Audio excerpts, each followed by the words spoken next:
8 March শনিবার সিরাজগঞ্জের নানা কর্মসূচি পালনের মধ্য দিয়ে আন্তর্জাতিক নারী দিবস 2025 উদযাপন করা হয়েছে।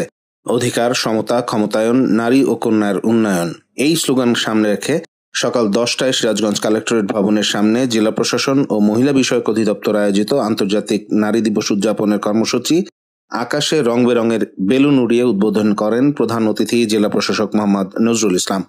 উদ্বোধন শেষে কালেক্টরেট ভবনের সামনে থেকে একটি র্যালি বের হয়ে বগুড়া রোড, বাজার স্টেশন রোড, মুক্তির সোপানের সামনে দিয়ে ঘুরে আবারও কালেক্টরেট ভবনের সামনে এসে শেষ হয়। র্যালিতে জেলা প্রশাসন, পুলিশ প্রশাসন, সরকার, বিভিন্ন বিভাগের কর্মকর্তা, মহিলা বিষয়ক অধিদপ্তরের কর্মী, এনজিও কর্মী ও নারী সংগঠন এবং গণমাধ্যম কর্মীরা অংশগ্রহণ করেন।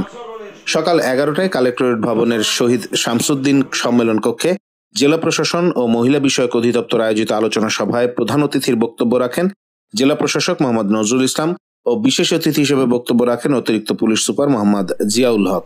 অতিরিক্ত জেলা প্রশাসক সার্বিক গণপতি রায়ের সভাপতিত্বে আলোচনা সভায় স্বাগত বক্তব্য রাখেন মহিলা বিষয়ক অধিদপ্তরের উপপরিচালক কানিজ ফাতেমা। আরও বক্তব্য রাখেন সদর উপজেলা নির্বাহী কর্মকর্তা মোহাম্মদ মনোয়ার হোসেন, ইসলামী ফাউন্ডেশনের উপপরিচালক মোহাম্মদ ফারুক আহমেদ, প্রেস ক্লাবের সভাপতি হারুনুর রশিদ খান হাসান, উন্নয়ন কর্মী রইসুদ্দিন, আনোয়ার হোসেন, কাজী মাসুদ, সুলতানা পারভিন সহ প্রমুখ। অনুষ্ঠানটি সঞ্চালনা করেন মহিলা বিষয়ক অধিদপ্তরের প্রোগ্রাম অফিসার ফাহিমা আল আশরাফ।